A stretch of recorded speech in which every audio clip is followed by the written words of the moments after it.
Hello दोस्तों, आप सभी का हमारे यूट्यूब चैनल पे एक बार फिर से स्वागत है। तो साथियों, हम इस वीडियो में बात करेंगे ITI first year all trade engineering drawing के बारे में। जी हाँ, इंजीनियरिंग ड्राइंग के पेपर को सॉल्व करेंगे साथियों। और जो सिलेबस था, हमने आप सभी को सिलेबस दिखा भी दिया है। अगर वो नहीं देखा, वीडियो के डिस्क्रिप्शन बॉक्स में लिंक है, उसे देख लेना। और एम्प्लॉयबिलिटी स्किल, फर्स्ट ईयर की जो एम्प्लॉयबिलिटी स्किल है साथियों, इस बार सबसे ज़्यादा महत्वपूर्ण है उसका, क्योंकि इस बार 25 क्वेश्चन पूछे जाएंगे, 50 नंबर का होगा वो। तो उसको हमने जो है समाप्त कर दिया है। 8 टॉपिक थे, 8 टॉपिक को मैंने जो है एक एक वीडियो में एक एक टॉपिक हल किए हैं। जो भी उसके 200 समथिंग क्वेश्चन थे वो मैंने सॉल्व करा दिए। अगर आपको पास होना है तो नया सिलेबस है वो, उसे आप रट के चले जाओ। वो वीडियो का जो है प्लेलिस्ट मैंने वीडियो के डिस्क्रिप्शन बॉक्स में डाल दिया है इसके, वहाँ डिस्क्रिप्शन बॉक्स में जाके सारे देख सकते हो। तो आइए हम चलते हैं 25वें नंबर का क्वेश्चन हल करते हैं। इस वीडियो में साथियों हम 50 क्वेश्चन तक पहुँचाएँगे। तो चलिए देखते हैं पहला क्वेश्चन। 25 नंबर का जो क्वेश्चन है साथियों, ये मैंने पूछा था आप सभी से। आप सभी ने, कुछ लोगों ने जवाब भी दिए। फ्रेंच कर्व जो है किस वर्ग से संबंधित है? तो इसका जो राइट आंसर था वो था साथियों दीर्घवृत्त से जो फ्रेंच कर्व है वह संबंधित है। तो चलिए आगे चलते हैं, अगले क्वेश्चन पे अब हम बात करते हैं।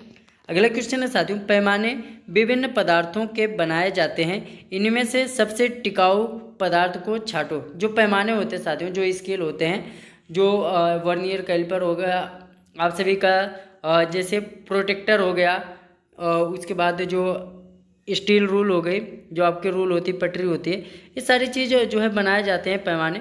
तो किसके बनाए जाते हैं जो सबसे ज़्यादा टिकाऊ होता है, वो आपको यहाँ पर बताना है। तो इसका जो राइट आंसर हो जाएगा साथियों, वो कौन सा होता है? वो होता है स्टेनलेस स्टील। स्टेनलेस स्टील जो होता है साथियों सबसे लंबा और टिकाऊ होता है, क्योंकि इसमें जंग नहीं लगती है। आगे चलते हैं साथियों, अगले क्वेश्चन पे बात करते हैं। अगला क्वेश्चन है, इंजीनियरिंग ड्राइंग में किस प्रकार के स्केल अधिक प्रयोग में लाए जाते हैं?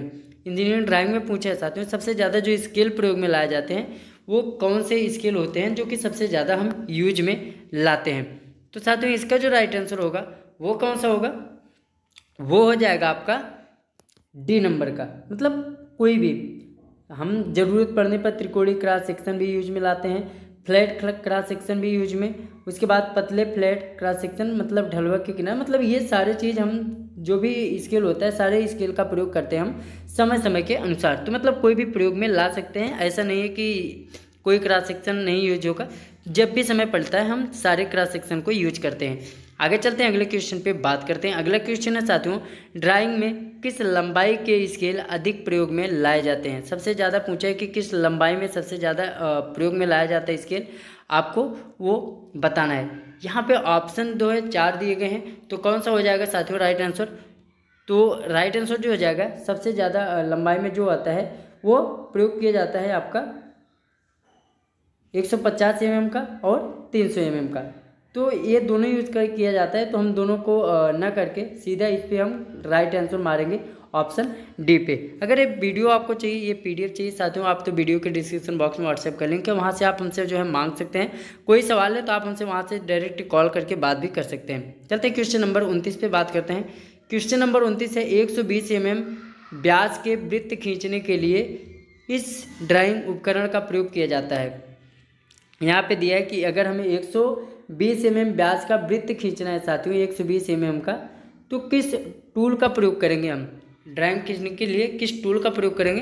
तो किसका प्रयोग करेंगे साथियों? बड़े कैंपास का प्रयोग करते हैं हम।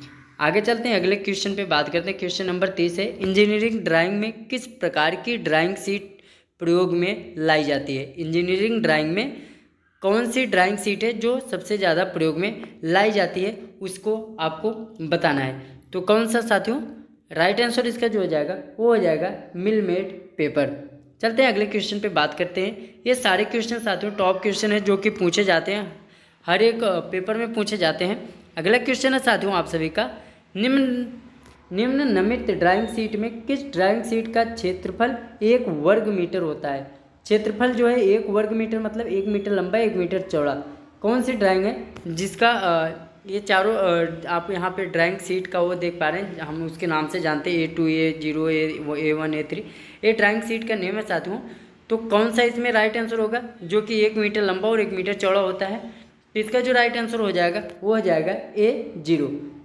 उसके बाद A0 सबसे बड़ा होता है, फिर A1 A2 A3 A4, वैसे वैसे करके छोटे होते जाते हैं। आगे चलते हैं, अगले क्वेश्चन पे बात करते हैं। अगला क्वेश्चन है साथियों, इंजीनियरिंग ड्राइंग में पेंसिल का चुनाव किस आधार पर किया जाता है। जब भी हम ड्राइंग में पेंसिल का चुनाव करते हैं तो किसके आधार पे करते हैं ये आपको बताना है। इसका साथियों अभी इसके पहले वाले वीडियो में भी ये क्वेश्चन आया था, तो राइट आंसर हो जाएगा लाइन वर्क के प्रकार के अनुसार। मतलब जब भी हमें पेंसिल का चुनाव होता है तो हम देखते हैं कि लाइन का जो वर्क है वो किस प्रकार से है, तभी हम उसका चुनाव करते हैं। अगला क्वेश्चन है साथियों, टी स्क्वायर की शुद्धता इस विधि से जांचा जाता है।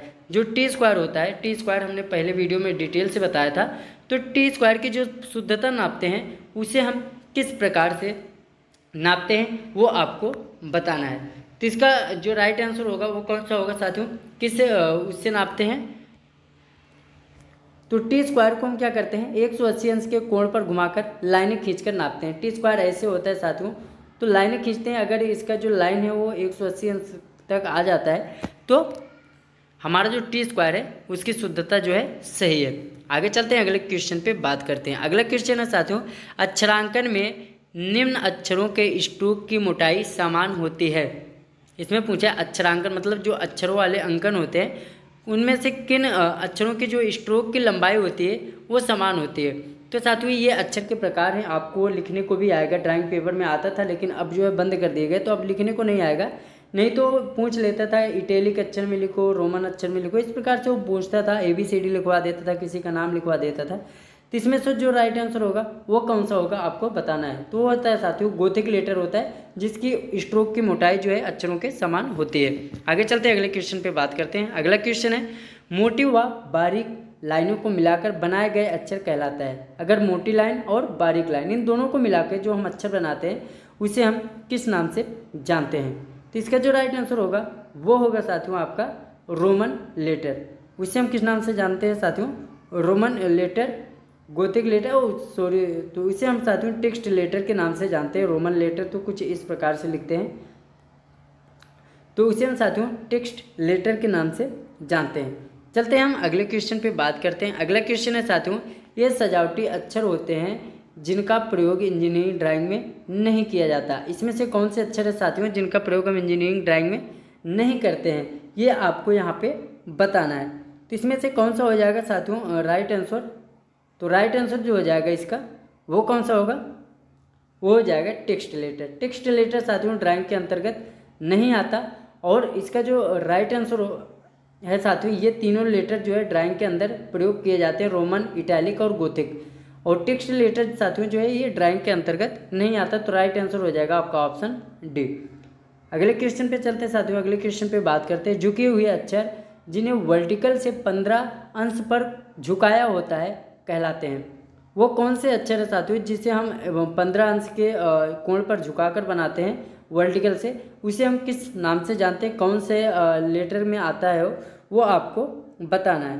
तो इसका जो राइट आंसर होगा साथियों वो होता है इटैलिक। इटैलिक अक्षर को साथियों हम ऐसे घुमा करके झुका करके जो है लिखते हैं। आगे चलते हैं, अगले क्वेश्चन पे बात करते हैं। अगला क्वेश्चन है साथियों, इटैलिक लेटर को वर्टिकल से कितने कोण पर झुकाया जाता है। जस्ट अभी एक क्वेश्चन आया था, फिर से जो है ये क्वेश्चन पूछ लिया गया है मिलते जुलते, तो अभी आया था साथियों, आप सभी को पता है, इसका जवाब पता ही होगा, 15 अंश को दाएं झुकाकर। आगे चलते हैं, अगले क्वेश्चन पे बात करते हैं। अगला क्वेश्चन है, इंजीनियरिंग ड्राइंग में किन अक्षरों का प्रयोग किया जाता है। इंजीनियरिंग ड्राइंग में किन अक्षरों का प्रयोग किया जाता है, यहाँ नीचे आपको 4 ऑप्शन दिए गए हैं जिसमें से आपको राइट आंसर बताने हैं। तो इंजीनियरिंग ड्राइंग में साथियों बड़े अक्षर का हम प्रयोग अधिकतर करते हैं, तो बड़े अक्षर जो है आपका राइट आंसर हो जाएगा। चलते हैं क्वेश्चन नंबर 40 पे बात करते हैं। क्वेश्चन नंबर 40 है, दो शब्दों के बीच में आमतौर पर इतना अंतर रखा जाता है। दो शब्दों के बीच में जो है आमतौर पे कितना अक्षर अंतर रखते हैं वो आपको बताना है। तो कितना राइट आंसर कौन सा हो जाएगा, तो वो हो जाएगा साथियों आपका अक्षरों की जो ऊंचाई होती है वो हम समान रखते हैं दो शब्दों के बीच में। चलते हैं अगले क्वेश्चन पे हम बात करते हैं, तो प्लीज़ वीडियो पे लास्ट तक बने रहे। इस वीडियो में साथियों हम 50 क्वेश्चन तक पूरे सॉल्व करेंगे। अगला क्वेश्चन है, दो बिंदुओं के बीच कम से कम दूरी को किस रेखा से दर्शाया जाता है। दो बिंदु है साथियों, उसके बीच की जो दूरी है वो कौन से रेखा से हम दर्शाते हैं। ये क्वेश्चन जो है काफ़ी इंपॉर्टेंट है और आपसे जगह जगह पर भी पूछा जाएगा। तो इसे हम साथियों सरल रेखा के द्वारा दर्शाते हैं। ऑप्शन ए राइट आंसर हो जाएगा। चलते हैं अगले क्वेश्चन पे। क्वेश्चन नंबर 42 है, एक गमन करता बिंदु अपनी दिशा बदलता रहता है, इस प्रकार बनी रेखा का नाम बताइए। एक गमन करता बिंदु मतलब ये जो बिंदु है वो दिशा बदलता रहता है, इस प्रकार से अगर रेखा बनी है तो इस प्रकार से बनी रेखा का नाम आप सभी को बताना है। तो कौन सा हो जाएगा साथियों, इसे हम कर्वड लाइन या वक्र रेखा के नाम से जानते हैं। आगे चलते हैं, अगले क्वेश्चन पे बात करते हैं। अगला क्वेश्चन है, खड़े पानी की ऊपरी सतह के समानांतर खींची गई रेखा कहलाती है।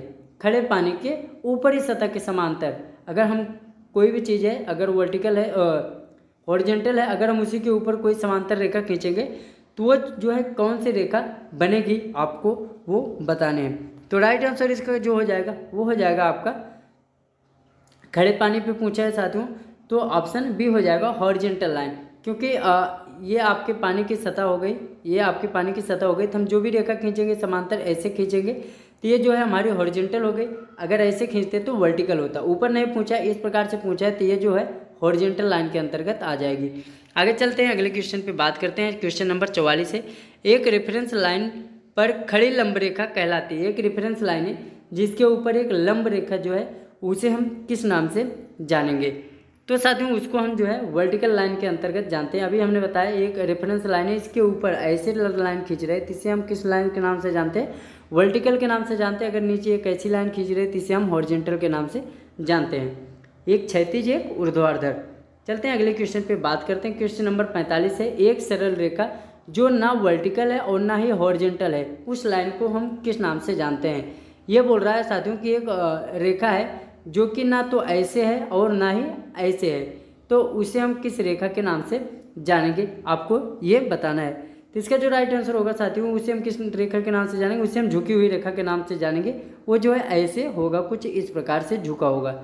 चलते हैं अगले क्वेश्चन पे बात करते हैं। क्वेश्चन नंबर 46 है साथियों, एक सरल रेखा है, जो एक सरल रेखा होती है साथियों वो क्या होती है वो पूछा है, जो कि बहुत ही ज़्यादा इजी है, इसके पहले भी अभी बताया था।